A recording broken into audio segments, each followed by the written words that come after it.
জি, আমি প্রথমে সিজার করতে যাই। সিজার করতে গেলে পরে উনি সূরা কলম আমাকে বলতেছে যে সিজার করতে আমি জিজ্ঞাসা করছি, ম্যাডাম যে কত টাকা লাগবে? সূরা কলম আমাকে বলতেছে যে 18 থেকে 20,000 টাকা লাগবে। আমি কই, ম্যাডাম এত টাকা লাগবে?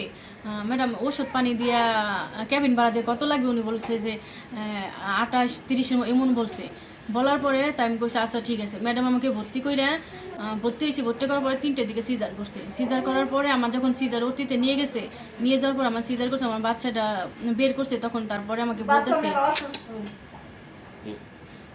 বলতেছে যে তুমি আর বাচ্চা নিও না, তোমার কিন্তু জরাই না রই আর জরায়ও আর বাতেরই এক করা, তুমি আর বাচ্চা নিও না, তোমার কিন্তু কাটার জায়গা নাই, আমাকে বলতেছে। বলার পরে পরে আসে আমি আর কোনো কথা বলিনি। উনি আমাকে বেডে নিয়ে গেছে। নিয়ে যাওয়ার পরে পরে আসে উনি আমাকে এই যেদিনকে ছুটি দেয় সেদিনকে টাকারই লেখছে। লেখার পরে তো উনি আমাকে বলতেছে যে 24,000 টাকা আইছে সিজারের শুধু।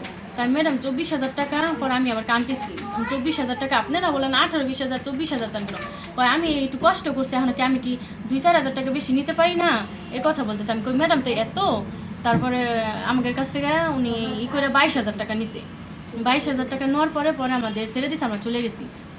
চলে গেলে পরে আমার পেটে ব্যথায় আমি মনে করছি কি হয় তোমার সিজারি করছে এই জন্য ব্যথা করে। আমি আর কোনো কিছুই করি না, ডাক্তার দেখাই না। এখন আমাকে একজনে বলতেছে কি একটা আলতা করে দেয়। পরে আমি আলতা করে ধরা পড়ছে আমার পেটে কাপাটি করা। পরে ওইটা ভিতরে ওই সুতাটা বেঁকা হয়ে সুতাটা হয়ে গেছে। এখন আলতায় ডাক্তারে বলছে। বলার পরে পরে ওনার কাছে আমি গেছি।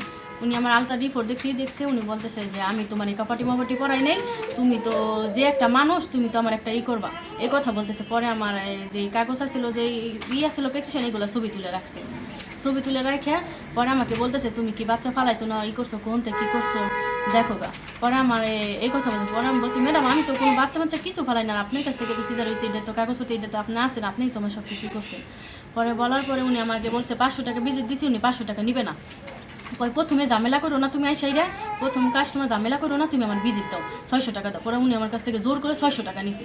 নিয়ে কয় কি কয় তুমি আর একটা আলতা করো। পরে কয় কি তুমি আমার রুমে থেকে বেরো, এই কথা বলছে। আমার এই ডাক্তারই আমার এই কাজটা করছে। কারণ আগে আমি যে আলতা করছি তখন উনি ওনার কাছ থেকেও আলতা করছে, উনি নিজেই আলতা করে, তখন আমার এইসব কোনো কিছু বলে নাই, উনি কাছে সব কিছু ঠিক আছে। তো এখন আমি হঠাৎ করে বাচ্চাটা সিজার করার পরে ওই জিনিসটা আমার ধরা পড়ছে, আলতা করে ব্যথা করে দেখে। এখন আমার ওই জিনিসটা যাতে না আমি ব্যবস্থা করি তাহলে তো আমার সমস্যা হয়ে যায়, আমি মারাও যেতে পারি।